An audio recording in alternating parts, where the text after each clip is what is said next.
ya. Jadi stay tune ya, tanggal 17 November. Jangan lupa, jangan nggak daftar, nyesel nanti. Ya, terima kasih Pak.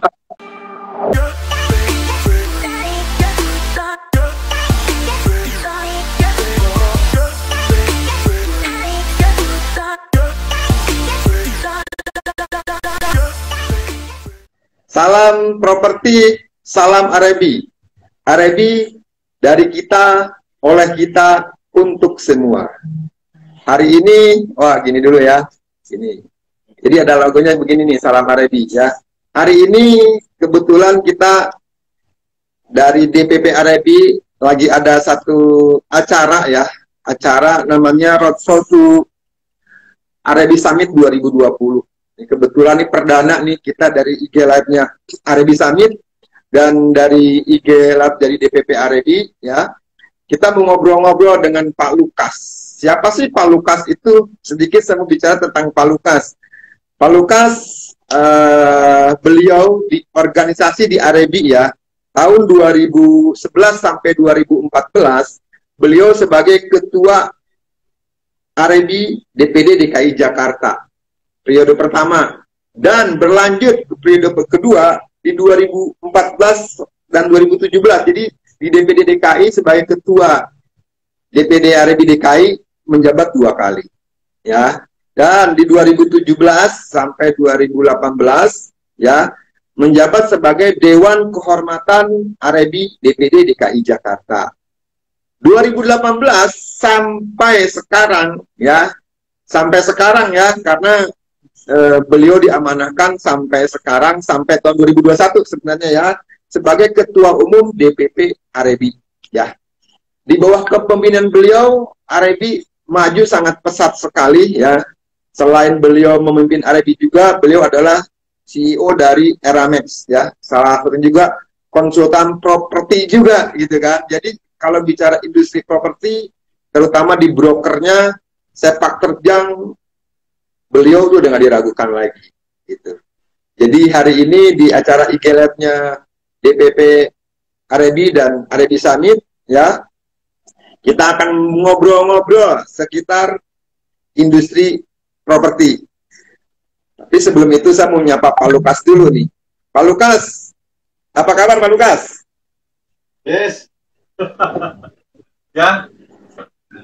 Semangat pagi semua ya, buat sahabat properti dan tentunya sahabat Arebi ya. Salam sehat, salam sejahtera buat kita semua. Salam sehat juga Pak Lukas. Yang penting katanya sekarang kita sehat dulu ya Pak ya. Kalau kita sehat, kita bisa beraktivitas. Teman-teman, saya cuma mengingatkan kembali yang nonton live IG ini, kita harus tetap mempergunakan protokol kesehatan dari pemerintah. 3M ya, selalu memakai masker. Pak Lukas, boleh dong diunjukin maskernya Arebi dong Pak Lukas. Selalu memakai masker. Tuh, kayak Pak Lukas. Memakai masker Arebi ya. Menjaga kerumunan, jadi teman-teman ya jangan berkerumun, social distancing 1 meter atau 2 meter lah, ya kita jaga kesehatan dan sering-sering mencuci tangan ya, bawa hand sanitizer kemana-mana. Jangan mencuci kaki, kalau mencuci kaki berarti mau tidur itu ya. Mencuci tangan sekali lagi. Ya jadi kesehatan nomor 1 ya buat sahabat Arebi seluruh Nusantara dari Sabang sampai Merauke. Arebi itu udah ada di 12 DPD, entah mungkin saya mau tanya dengan Pak Lukas nih, sepak terjang Arebi di industri ini seperti apa gitu loh. Nah hari ini, di acara IG Lab ini buat teman-teman yang nonton, silahkan di share dong linknya atau dikasih info ke teman-teman yang lagi online untuk nonton kita nih. Pak Lukas, saya mau nanya nih ke Pak Lukas nih, ya Pak, pertanyaan pertama nih Pak. Bagaimana sih Pak prediksi masa depan industri broker di Indonesia nih Pak, menurut pandangan Pak Lukas nih Pak, cerita di sini nih Pak nih. Prediksinya ke depan nih Pak nih.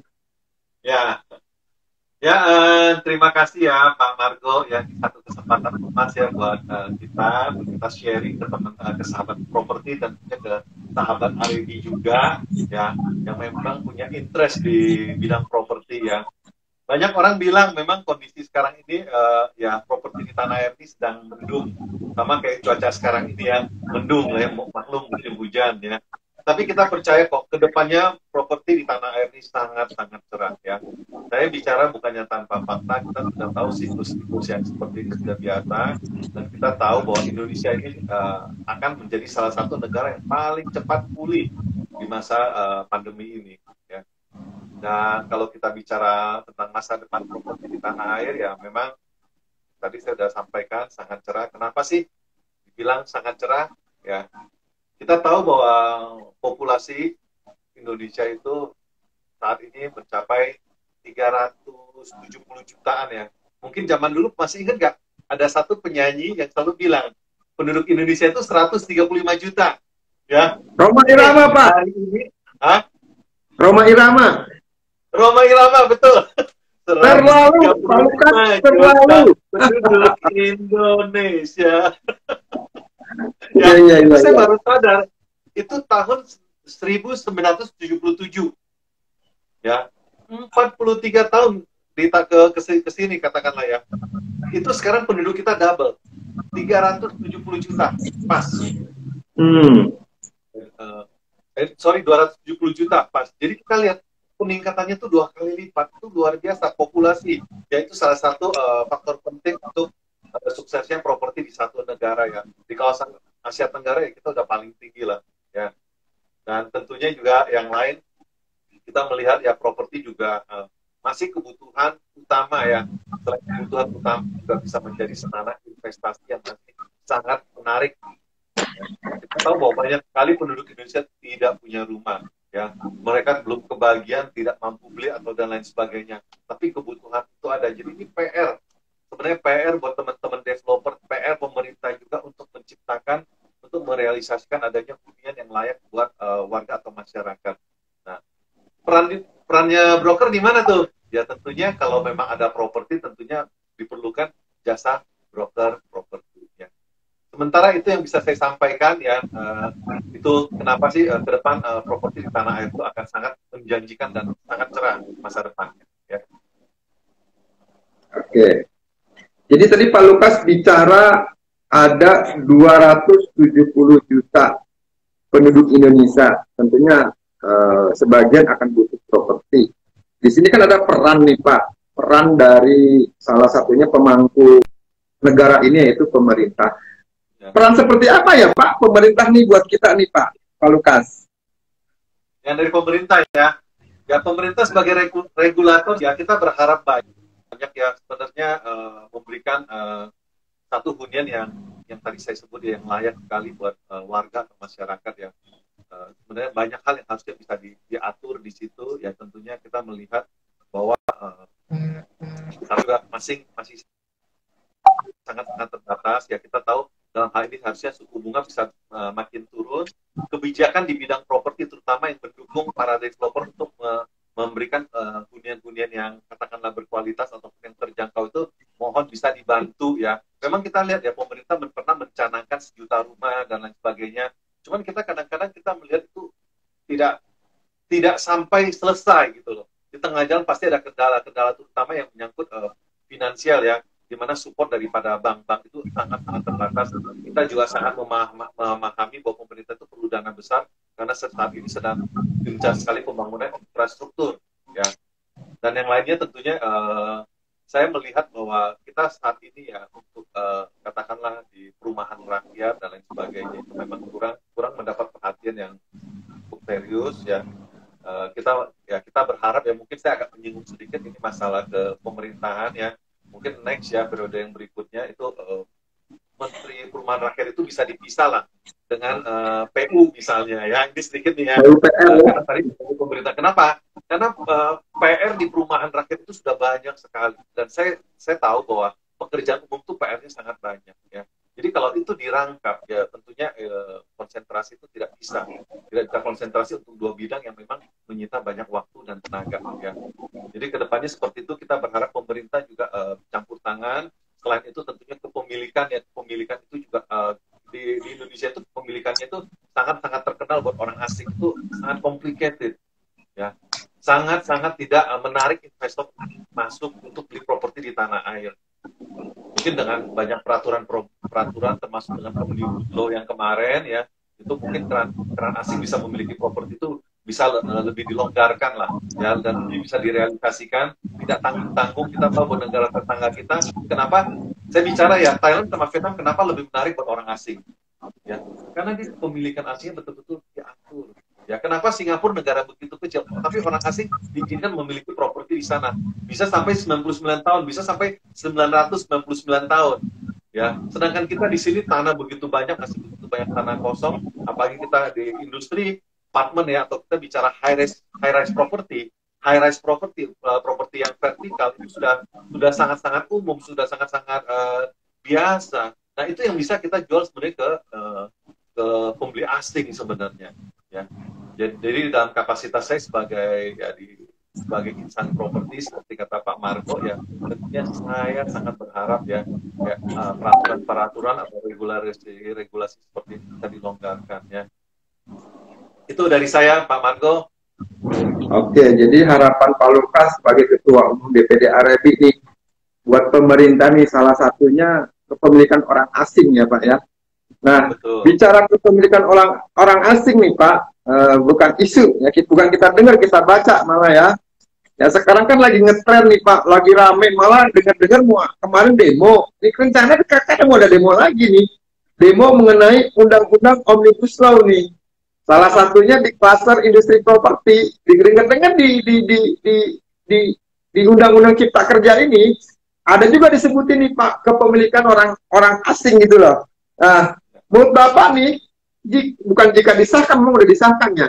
Undang-Undang Cipta Kerja ini terhadap industri properti seperti apa sih Pak? Salah satunya tadi Bapak bilang nih, kepemilikan orang asing nih. Menurut pandangan Pak Lukas seperti apa nih Undang-Undang Cipta Kerja yang di Indonesia, terutama di kluster properti tentunya Pak Lukas? Ya mungkin saya hanya kupas kulitnya aja di sini, nanti dagingnya kita bahas di acara Arebi Summit ya, itu acara tantangan itu ya. Nah itu mungkin selain saya ngomong juga nanti di sana ada senior dan rekan kami dari, katakanlah dari Fiapsi, dari Ray, juga tentunya dari Kadin ya, dan itu semuanya akan dilangsungkan di tanggal 19 November. Cuman ya kalau saat ini sih mungkin saya bisa kupas kulitnya doang ya. Setelah kulitnya terkupas, kalian bisa lihat dagingnya. Nah, dagingnya itu nanti kita nikmati sama-sama pada saat Arebi Summit. Betul begitu Pak Margo ya? Nah, okay. Undang-Undang Cipta Kerja, saya tahu ya pemerintah saat ini sangat-sangat disibukkan ya. Ya udah ada masalah pembangunan infrastruktur, ada lagi masalah pandemi COVID dan sebagainya. Sekarang pemerintah ya mensahkan satu undang-undang namanya Cipta Kerja ya. Kami sama teman insan-insan properti, sahabat Arebi, kami ini adalah satu termasuk mungkin begini-begini, termasuk entrepreneur ya. Kita percaya apapun yang dilakukan pemerintah itu ada tujuannya adalah untuk kesejahteraan dari masyarakat atau rakyat Indonesia juga gitu ya. Kalau kita bisa menciptakan satu undang tenaga kerja, itu akan sangat-sangat menarik minat investor asing untuk masuk ke tanah air. Artinya apa? Artinya nanti lapangan kerja begitu banyak tersedia, tidak ada lagi pengangguran. Artinya apa? Artinya tuh teknologi dari luar tuh masuk ke Indonesia ya. Kita pun kadang-kadang kita lihat, wah ini agak sedikit merugikan nih buat pengusaha nih, tapi kita tidak banyak. Ada nggak pengusaha-pengusaha yang demo di jalan? Nggak ada. Padahal kita tahu Undang-Undang Cipta Kerja itu kepentingannya lebih banyak buat kaum buruh yang jumlahnya sampai jutaan di tanah air. Ya itu sangat bagus untuk mereka, tapi mereka yang melakukan demo. Makanya kemarin kita melihat bahwa demo-demo itu kadang-kadang tidak terarah. Mahasiswa yang belum kerja tapi ikut demo dan lain sebagainya. Ya ujung-ujungnya ya kita tahu ini demo yang tidak tepat sasaran ya, dilakukan oleh mereka yang memang tidak punya kepentingan sebenarnya. Ya, kita percaya Undang-Undang Cipta Kerja ini tujuannya untuk pemulihan atau percepatan perekonomian di tanah air. Kondisi COVID ini memang berat, PR pemerintah memang banyak, tapi itu salah satu solusinya. Ya, nanti kita kupas tuntas saja Pak di Arebi Summit ya, Pak Margo ya. Ya, jadi teman-teman sahabat Arebi, kalau kita bicara Undang-Undang Cipta Kerja, ya salah satunya di kluster industri broker properti, itu akan dikupas tuntas ya sampai ke kulit-kulitnya, daging-dagingnya dikeluarin gitu kan. Jadi banyak banget pembicara-pembicara. Biji-bijinya juga. Sampai ke biji-bijinya ya. Ada biji, Habis Pak. semua ya. Ya, jadi tolong sahabat Arebi yang belum gabung join di acaranya Arebi Summit, ya The Biggest Real Estate Summit 2020, acara yang paling spektakuler ya. Jadi temanya untuk tahun ini tuh grabbing and winning the pool of property industry. Jadi pembicaranya di situ benar-benar orang-orang yang ada di industri ini gitu loh. Ada Pak Lukas sendiri ntar akan bicara, ada Pak Hendro Gondokusumo akan memberikan paparannya, ada Pak Budi Arsa, ya Pak Budi Arsa tahu sendiri beliau ya. Dia juga udah di internasional juga, di FIAPSI juga. Ada Pak Toto siapa yang kenal Pak Toto dari Ray ya, mungkin dia posisinya developer seperti apa sih gitu kan. Dan yang paling kerennya itu dimoderatori oleh maestro Indonesia Pak Handoko gitu kan. Di situ akan dikupas tuntas. Makanya sahabat Arebi jangan lupa nih, ambil handphonenya, buka, daftar di arebisummit.com. Daftarkan segera ya. Selain dari beberapa pakar yang akan bicara di acara tanggal 17 November, juga banyak banget nih. Sebelumnya di paginya itu ada mengenai finansial, mengenai creative thinking, mengenai pilot, mengenai legalitas, mengenai manajemen properti. Wah, keren abis nih. Jadi Arebi bikin acara di tahun 2020 ini benar-benar buat sahabat Arebi jangan dilewatkan. Jadi kalau bicara dengan RUU Cipta Kerja, hampir tiap hari saya lihat TV ngebahasnya itu melulu gitu kan. Mungkin ada di klaster-klaster yang lain yang lebih hot ya, tapi di klaster properti juga jangan lupa, tadi Pak Lukas bilang ya, Indonesia nggak bakal maju kalau tarik-tarik menarik gitu loh. Banyak orang-orang demo yang nggak paham. Kita lihat berita lah ya, orang demo pun bukan mahasiswa, anak-anak sekolah SMP SMA gitu loh. Padahal sebenarnya pemerintah sama kayak ibu lah.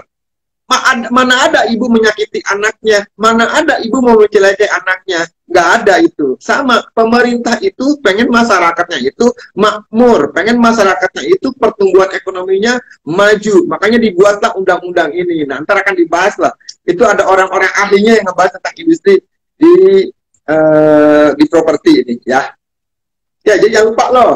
Jangan lupa daftar, dan ini karena pakai YouTube, ada di YouTube karena udah jam. Sekarang kan lagi WFH, sekarang kan nggak boleh kupu-kupu. Oh, jadi lihatnya di link YouTube, makanya YouTube-nya DPP Arebi, tolong di-subscribe ya. Buka aja di YouTube DPP Arebi, langsung di-like, di-share, di-subscribe jangan lupa ya. Notifikasinya, loncengnya di gitu loh. Jadi kalau ada apa-apa informasi dari DPP Arebi, kita akan info nih. Oke, Pak Lukas, saya mau tanya lagi nih. Pak Lukas kan menjabat sebagai Ketua DPP Arebi masa bakti 2018 sampai 2021 ya.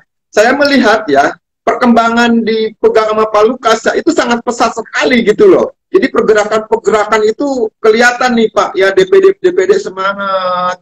Terus Bapak udah bikin-bikin acara, mungkin program-program kita, kalau tidak pandemi, mungkin kita udah melesat. Dengar-dengar sih, ada rencana 5 karataker seharusnya dibuka ya, karena dengan kondisi pandemi, ada 5 karataker, kita nunggu dulu. Jadi program kita di DPP agak tersendat nih. Pak, peran serta Arebi, Pak, Bapak terhadap anggotanya seperti apa sih Pak? Seharusnya seperti apa sih Pak? Intinya supaya kita tuh lebih profesionalisme nih Pak Lukas, karena saya melihat di bawah kepemimpinan Bapak kita tuh grow dan tumbuh nih Pak Lukas. Jadi perannya seperti apa nih Pak Lukas seharusnya? Mungkin Bapak bisa kasih nasihatin juga nih buat ketua DPD yang nonton hari ini, buat para pengurus DPD, DPC yang nonton hari ini. Mungkin Pak Lukas bisa kasih sedikit gambaran nih Pak Lukas. Silakan Pak Lukas.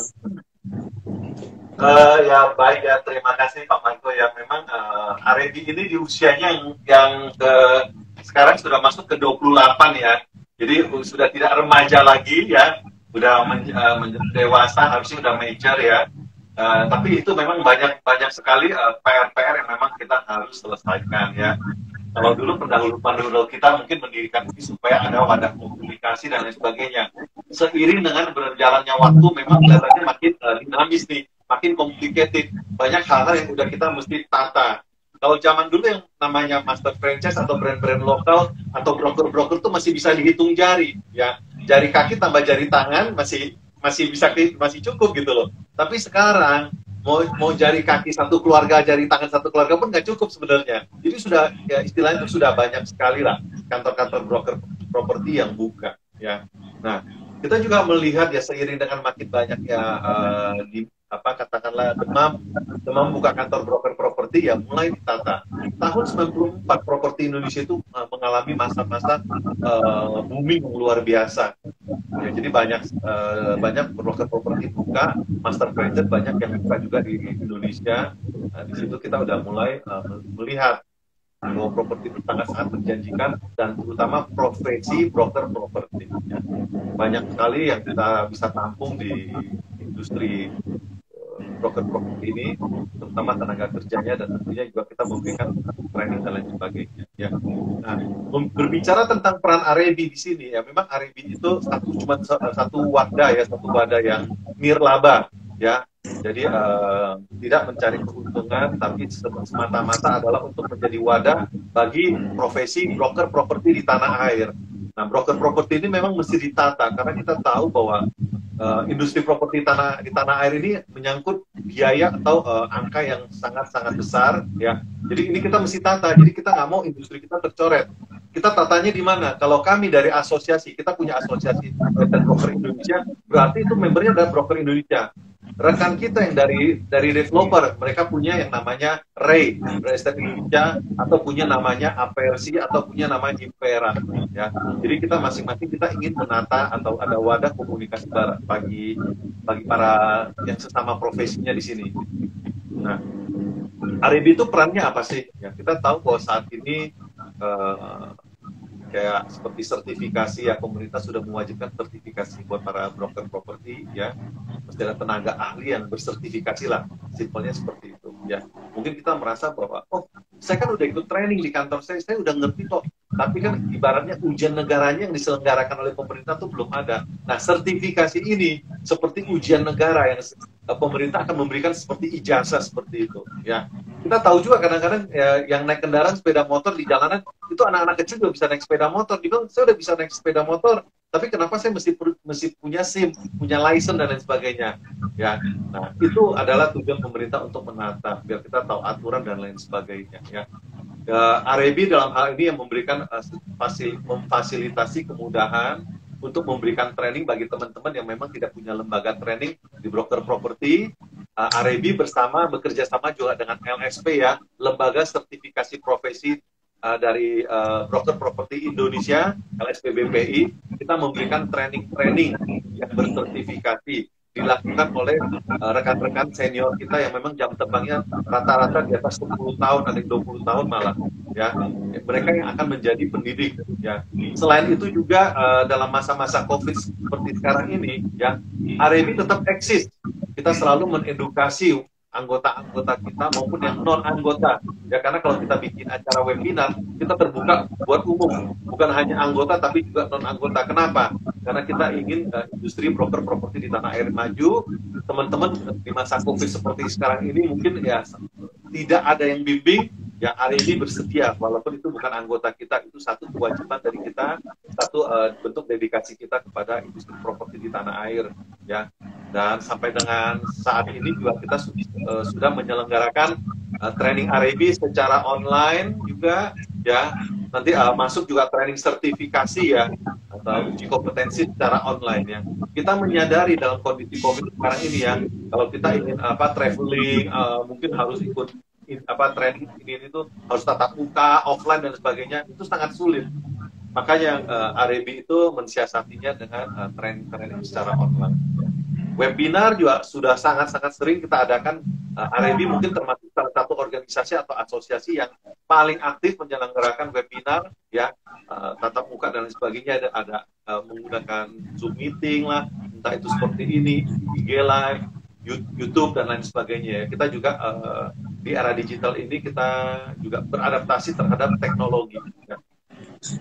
Itu yang bisa saya sampaikan. Jadi memang kita melihat bahwa tantangan ke depan itu memang cukup berat ya, katakanlah saya nggak bilang cukup berat atau apa, menantang, sangat-sangat menantang. Kenapa? Teman-teman broker properti di saat kondisi seperti sekarang ini sebenarnya banyak sekali yang di ambang-ambang katakanlah persimpangan jalan antara lanjut, berhenti, atau pindah bisnis. Ya, saya kantor broker properti dari tahun 2001. Ya, saya kantor properti dari tahun 2001 dan saya terjun di industri properti dari tahun 1994. Ya, mungkin udah bisa kebaca lah usia saya berapa sih? Ya, kurang lebih masih 17 tahun lah. Ya. Kolonial, Pak Lukas sudah kolonial. Kolonial, betul, kolonial yang di casing milenial ya, casingnya milenial ya. Nah, boleh. Kita ini sangat menarik ya buat teman-teman yang sudah terbiasa bahwa kita properti itu punya siklus ya, akan ada siklus 4 tahunan, ada siklus 5 tahunan, ada siklus 10 tahunan. Jadi kita sudah terbiasa, dan pada saat kita lagi sepi seperti sekarang ini, kita tetap belajar, kita antisipasi untuk kedepannya. Kita percaya bahwa vaksin COVID akan ditemukan. Saya tidak bilang bahwa COVID akan berlalu, tapi vaksin COVID akan ditemukan, dan kita pasti akan berdampingan dengan COVID lah hidupnya, katakannya. Nah, itu kita sudah siap bahwa sekarang konsumen itu jarang sekali jalan-jalan, lihat lokasi atau survei, jarang sekali mereka baca koran, mereka cuma mungkin lihat di handphone. Saya punya customer jarang sekali yang juga nonton TV. Dia bilang kalau nonton TV yang ada stres, apalagi kalau buka WA, di-share berita ini, berita demo dan sebagainya, bikin stres, memperpendek umur katanya. Saya bukan meninggal karena COVID, tapi karena jantungan katanya. Ya, kita melihat bahwa kondisi seperti sekarang ini adalah ya seperti itu. Asosiasi kita selalu memberikan energi positif ya, kita selalu membimbing juga ya, kita melakukan yang terbaik ya. Dan Arebi bisa begini bukan karena saya ya, karena pengurus saya, karena DPD saya ya, karena semua yang bekerja itu aja ya. Ya, ini yang bisa saya sampaikan, Pak Margo. Ya, tadi Pak Lukas bilang Arebi bisa seperti ini bukan karena Pak Lukas, tapi karena teman-teman sahabat Arebi yang hari ini nonton ya. Jadi semboyannya sesuai dengan Arebi, dari kita, oleh kita, untuk semua. Jadi kalau kita bicara kita, bukan Pak Lukas, bukan saya, bukan kamu, tapi kita semua. Kita semua pengurus Arebi dari DPC, dari DPD yang hari ini nonton. Makanya bergabung di asosiasi ini manfaatnya sangat banyak sekali. Ya, yang tadi bilang kita memfasilitasi untuk pembelajaran, networkingnya, sertifikasinya, semuanya. Jadi dari kita, oleh kita, untuk semua itu benar-benar. Makanya bergabunglah dengan Arebi ya. Jadi kalau kita bicara peran Arebi panjang banget, jadi nggak bisa dibahas nih. Makanya ntar akan dibahas lagi di acara Arebi Summit ya. Pak Lukas, ini hanya lagi nih, lagi hot juga nih, lagi dengar-dengar gosip nih. Kita namanya DPP Arebi, namanya Asosiasi Aset Bokap Indonesia, kan harus bersinergi Pak. Sinergi kita salah satunya dengan developer nih Pak ya. Dia bisa denger nih, developer ini keren nih Pak. Jadi kalau marketingnya, kantornya tidak anggota Arebi, nggak boleh masari nih Pak developer ini, gitu loh. Harus anggota Arebi juga gitu kan. Saat orang lagi khawatir, saat orang lagi bingung, saat orang naruh duitnya di bantah, mau beli belanjakan juga nggak mau, saat kondisi ekonomi agak stuck, tapi developer ini launching di saat lagi begini, fantastik Pak Lukas ya kan. Dan daerahnya pun bukan di Jakarta, saya bilang Jakarta coret di Bogor ya. Jadi ngomongin ke sini, Semarang Bogor ada 555 unit dalam waktu 2 hari sold out. Itu gimana ceritanya? Saya lihat Pak Lukas di launching tuh. Pak Lukas juga kesana berapa kali itu. Pak Lukas cerita dong ke teman-teman yang ada di sini. Pak Lukas kok bisa seperti itu loh? Pandangan Pak Lukas seperti apa nih? Intinya menurut saya sih, pasti nggak ada matinya ya. Buktinya seperti itu. Nah, Pak Lukas silakan. Ya, wah ini pertanyaan yang memang sangat-sangat bagus. Memang banyak sekali yang nunggu-nunggu kemarin-kemarin. Betul-betul saya banyak dihubungin, mereka menanyakan dan sebagainya. Selain Pak Margo juga ada yang minta, coba Pak kita bikin acara Pak ngomongin tentang itu. Saya bilang welcome semuanya. Karena itu salah satu bentuk kontribusi dari asosiasi kepada industri properti di tanah air. Ayo kita sharing ilmu, kita berbagi dan sebagainya. Ya. Seperti tadi saya bilang Pak, properti itu memang sangat menjanjikan ya. Di masa-masa pandemi ini ya, saya punya teman-teman bankers itu dia cerita, Pak, uang konsumen, uang nasabah di bank itu banyak sekali Pak, ngendep Pak. Ya, banyak sekali, itu luar biasa Pak. Sampai deposan yang memiliki deposito sampai dengan 5M itu bertambah Pak, dan banyak. Karena apa? Karena uangnya tidak dipakai Pak, mereka cuma ngumpulin uang, masukin itu, mengumpulin uang deposito dan lain sebagainya Pak. Itu yang terjadi Pak. Itu kan ada jadi satu buat teman-teman saya yang tersebut. Nah, itu gimana caranya? Uang ada, produk di luar ada developer-developer yang eksis sampai sekarang ini masih ada, Pak.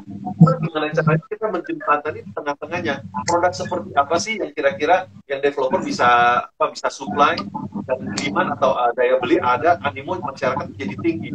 Nah ini memang PR kita ya, bukan hanya dari teman-teman di asosiasi, ya PR kita juga dengan bersama developer.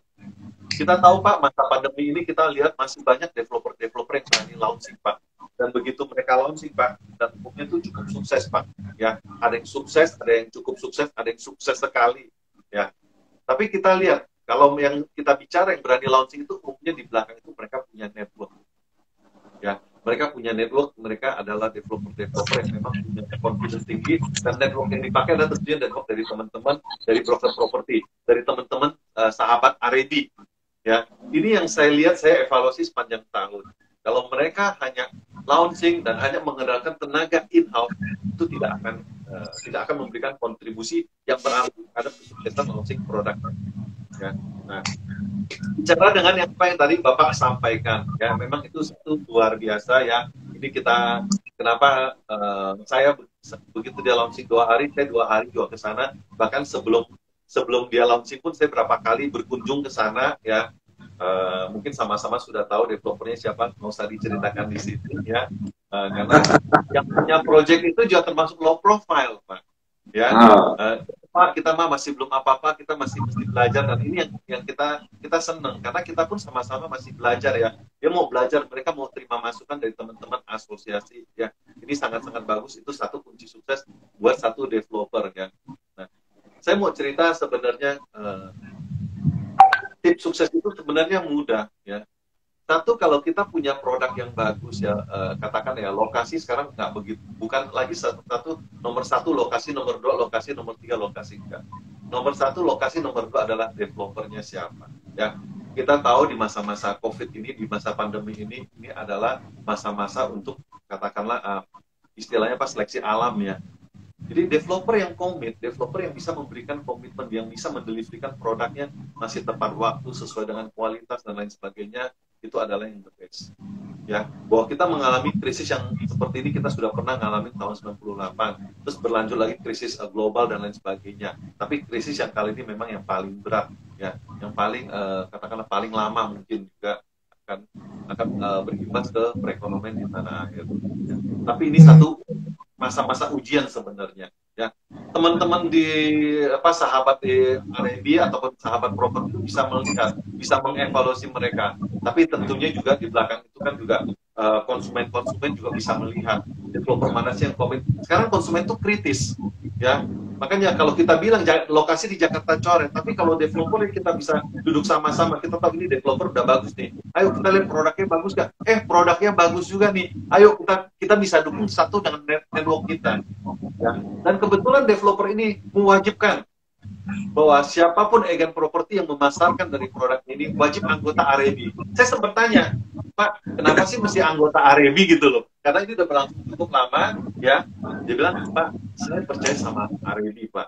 Dia bilang, semua anggota R&D adalah satu, punya identity lah, kata dia berbadan hukum, kantornya jelas, badan hukumnya tadi saya sudah sampaikan bahwa itu yang paling penting, itu sangat jelas ya. Jadi kalau misalnya in case ini kan barang yang dijual adalah ratusan juta, miliaran dan lain sebagainya ya, kalau itu terjadi dispute dan lain sebagainya ya, kita bisa melibatkan, tentunya asosiasi akan turun, akan bantu ya, sebatas bantu ya, untuk mungkin kita cari dispute-nya di mana dan lain sebagainya ya. Dan kemarin juga sangat luar biasa, saya lihat supportnya itu hampir sejabodetabek. Mungkin saya percaya pembeli itu ada dari yang paling ujung dari Papua, ada mungkin yang saya belum tahu berapa dari Papua udah pasti ada, yang Aceh saya nggak tahu ada ya. Tapi ini memang secara nasional itu luar biasa, 555 unit dalam 2 hari, dan itu kurang lebih 1 T lebih lah, angkanya 1 T lebih ya, luar biasa dalam pandemi ya. Ini adalah saya bilang project of the year dari developer yang the year juga ya. Dan kita melihat bahwa ini bukan success story yang pertama, sebelumnya juga ada success story. Kita tahu di kawasan tertentu pernah launching juga sukses dan lain sebagainya ya. Ini adalah satu kombinasi kerjasama antara developer, broker properti, satu simbiosis mutualisme yang sangat mungkin saling. Ya, itu Pak. Simbiosis mutualisme, saling menguntungkan, bersinergi. Zaman sekarang Ya, tidak bersinergi, yuk ke laut aja. Zaman sekarang tuh harus saling bergandeng tangan, ya bersinergi. Tadi Pak Lukas keren tuh kata-katanya tuh. Tidak ada kata-kata yang sifatnya tuh down, tidak ada kata-kata yang sifatnya tuh negatif. Developer tuh kalau nggak launching, sukses, sukses sekali, dan sangat sukses. Jadi nggak ada yang nggak sukses, semuanya sukses. Yang nomor 3 tuh yang kemarin tuh sukses sekali.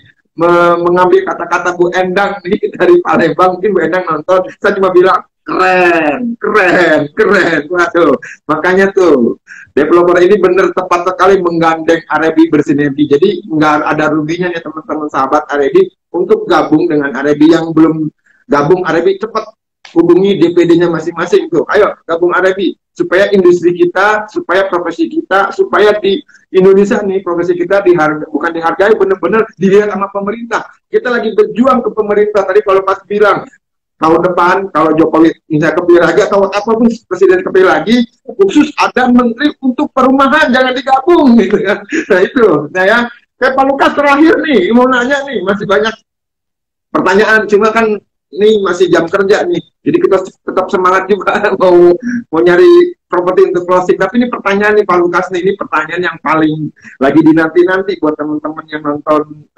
IG Live-nya Summit Arebi 2020 nih.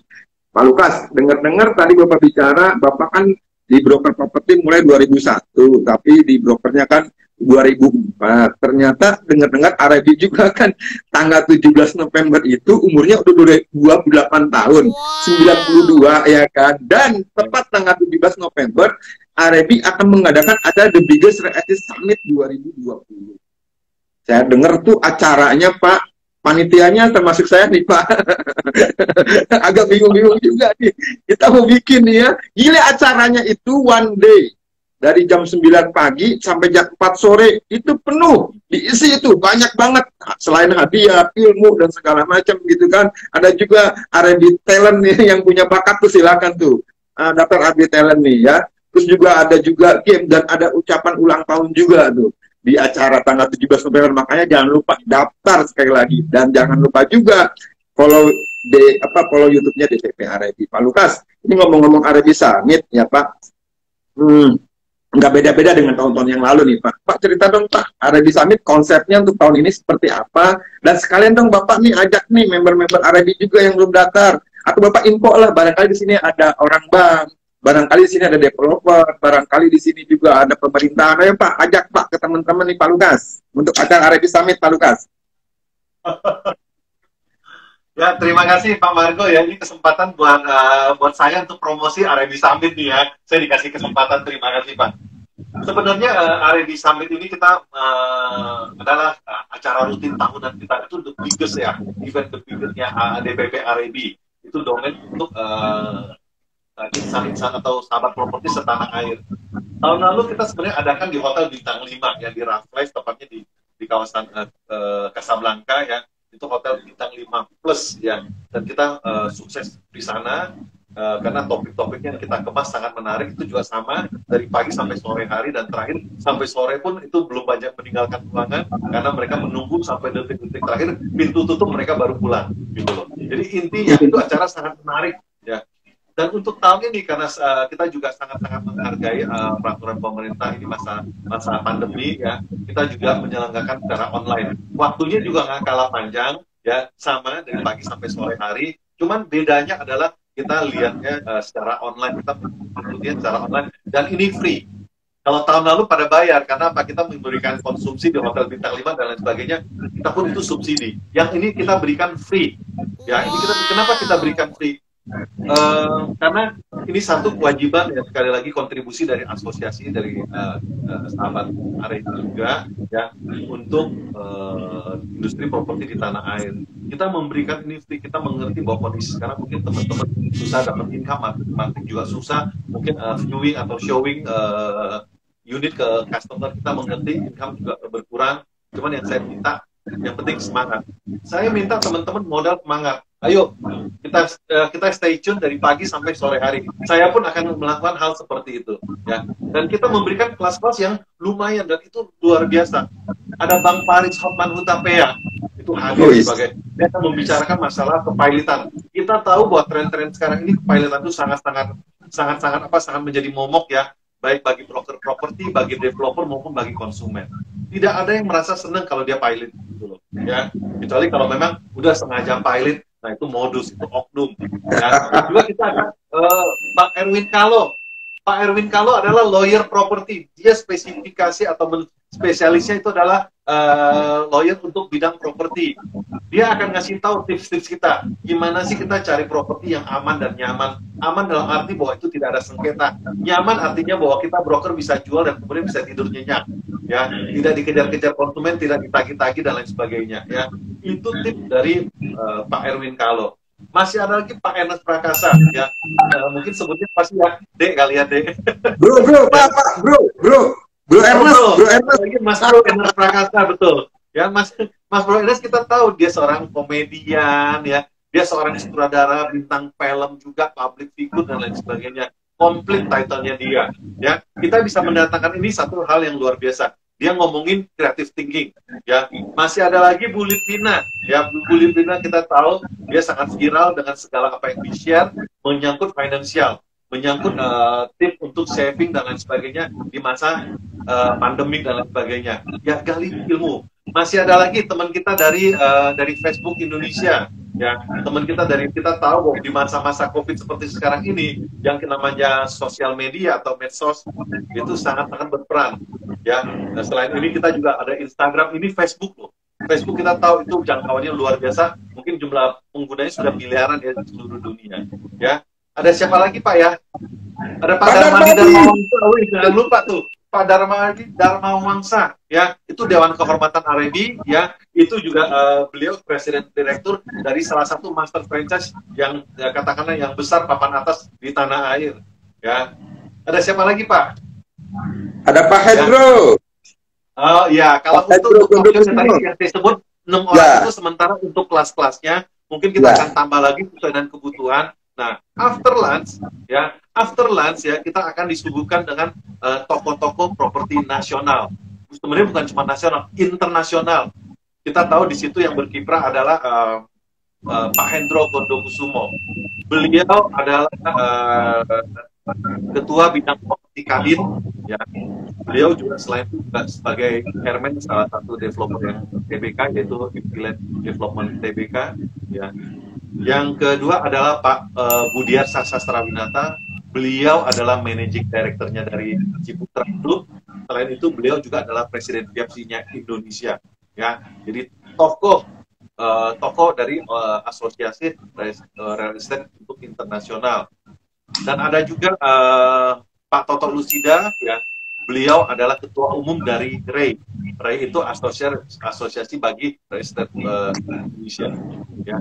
Dan tentunya ada saya juga, ya, karena kebetulan kita dari RAB yang punya hajatan, saya sebagai tuan rumah, saya menjamu mereka. Dan satu lagi jangan lupa kita dimoderatori oleh Pak Handoko Wisnuwargo. Siapa Pak Handoko Wisnuwargo? Beliau adalah dari Maestro Consulting, jam terbangnya tinggi, di banyak klien-klien mereka papan atas dengan dari perbankan, developer dan lain sebagainya. Beliau juga punya background adalah dulu beliau di salah satu master franchise di broker properti di tanah air juga, ya. Jadi ini teman-teman ini kita kumpulin, kita kupas, ya, dan tokoh-tokoh properti ini juga kita kumpulin dalam satu wadah. Duduk sama-sama. Kita bicara bahwa kedepannya industri properti ini seperti apa sih? Gimana caranya kita bisa memenangkan, ya, winning dan grabbing dan meraih kesuksesan bersama. Ya, ini kunci penting buat kita semua bahwa di industri properti seperti ini kita harus saling bersinergi, saling bergandengan tangan. Makanya kita lintas semua brand. Dan tadi seperti Pak Margo bilang bahwa RAB itu kan dari kita, oleh kita, untuk semua. Memang dari kita, dari RAB, oleh kita, oleh RAB, untuk kita semua. Dan kita ini bikin acara ini bukan hanya untuk RAB, tapi untuk sahabat properti di tanah air. Ya, itu Pak Margo. Dahsyat. Satu kata Pak Lukas, dahsyat. Makanya kalau yang akan datang rugi gitu loh. RAB udah kasih gratis loh, gratis, tis, ada tapinya ya Pak Lukas.